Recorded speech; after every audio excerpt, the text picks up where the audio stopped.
Good evening, and thanks for joining us here on 13 Plus. I'm Ashley Bowerman, and Mary Coleman has the night off.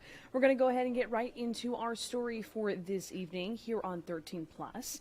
So teachers have enough to worry about already, as we know, with lesson plans, controlling a classroom, and of course, grading many papers and projects. But now more teachers are saying that they have to worry about something else, becoming victims of violence. As our national investigative team found, thousands of teachers say violence in the classroom is getting worse. Take a look.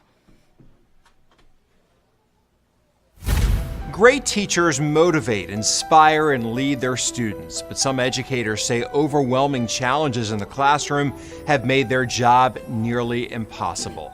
I'm Lee Zurich. And I'm Tisha Powell. A teacher not only plans lessons and educates students, but they're responsible for managing the classroom, which sometimes makes them a target for aggressive behavior. In fact, thousands of teachers surveyed say they've been victims of violence, in some cases causing lasting damage. In Texas, an assistant principal is still recovering mentally and physically from a classroom attack. We want to warn you, the details of her injury are graphic. What happened to me should never happen to another educator. With her husband and family by her side, high school assistant principal Kendra Rogers relived a moment in August 2024 when she says a student's aggressive behavior turned violent. The hanger hit me in my right eye and knocked it out of the socket.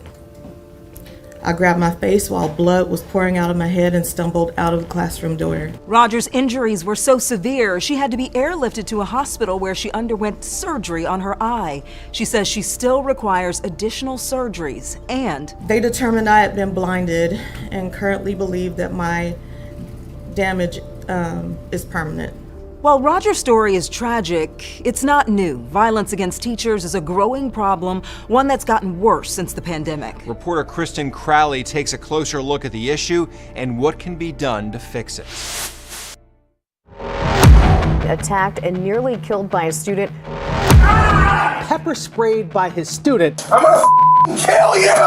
Calling it quits after a scuffle with a student. It's hard to watch and hard to imagine. Teachers are slapped, kicked, punched by their own students. Videos posted to social media illustrate the violent problem teachers face. I'm afraid to go back in there. And I can't trust the children. And across the country, teachers are sounding the alarm. That student went to my desk, grabbed a sharp pair of scissors, and threw them at my face. Staff members with broken orbitals, getting headbutted. They're beating up teachers, and then they're coming right back into the classrooms. A study released in 2024, published with the American Psychological Association, says violence against teachers is on the rise. Thousands of teachers were surveyed. 80% said they experienced verbal threats from students, and more than half experienced physical violence. This is the horror of education. We sat down with 3 women in education for a candid conversation on violence in the classroom. Together, they work in Kansas City, Missouri, and have a combined 40 years experience. Stephanie Kimbrough, a middle and high school teacher, Sandra Holliday, a kindergarten teacher, and Kimberly Stelting, who works in the front office of a grade school. I've had kids stand on tables and throw iPads at me. And what was your reaction when that happened? I didn't know what to do at the first, I just kind of stood there and she's yelling curse words at me. I'm sorry, you said she's yelling curse words? Yeah, she's cussing me out. She's how old? She's 5. We get threatened all the time. It's not, okay. I hope you get hit by a car on the way home. I've had kindergartners tell me that. Yeah, parents come up, okay, well, don't let me come up there. I'm coming up there, or things like. My mama says she's gonna come up here and shoot you. Mm-hmm. Me hearing this, you can see my face. Yes. I'm just shocked. And for us, it's just every day.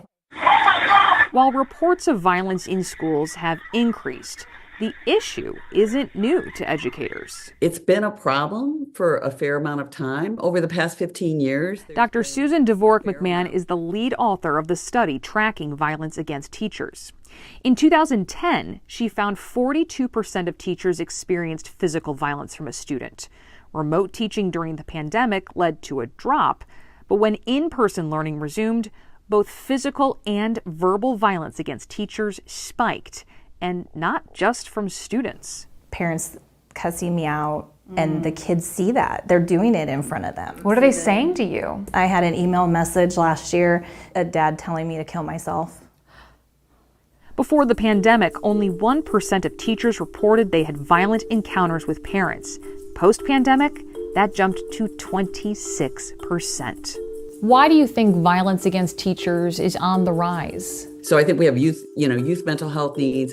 I think we haven't paid enough attention to our educator experiences. I think we're not asking them what is happening, what's going on, and what do you think needs to happen, and then how can we support you? I was assaulted by a student in my class. I most recently was told by a 5-year-old that they wanted to stab me and watch me bleed out. In Nevada, teachers and administrators' frustrations over violent outbursts in the classroom and testimony before lawmakers helped lead to new laws in the state. Nevada has really taken a holistic view of school safety. In order to keep our teachers and students safe, we're really moving toward an early intervention. Christy McGill is Deputy Superintendent for Nevada's Department of Education. She says part of the change for schools is a greater ability to discipline bad behavior.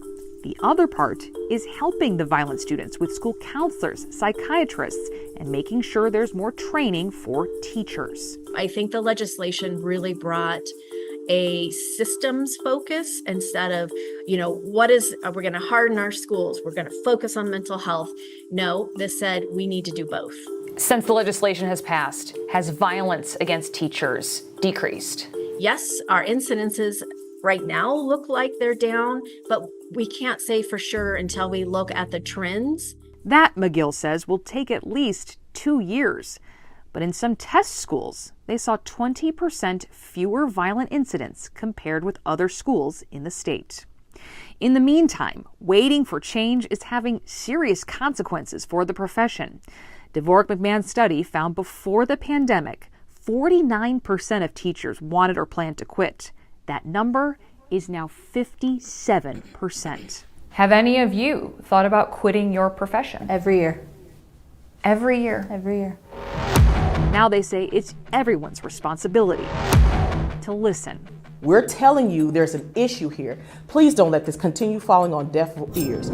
There's more to our conversation with the Kansas City teachers, their experience with violence, and their calls for action. In your profession, do you have a place where you have to have a conversation with your family that I may not ever come back home? Right. Would you all have gotten into this profession knowing what you know now? Oh, absolutely No, not. Absolutely not. If I would have known, had a magic crystal ball, I would have gone to vet school. You can hear more of it on investigatetv.com.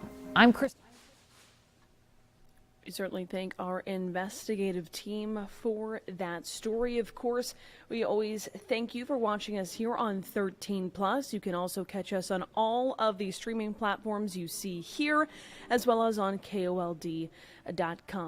As always, thank you for joining us. We'll see you tonight at 9 o'clock and at 10 o'clock. Have a good night.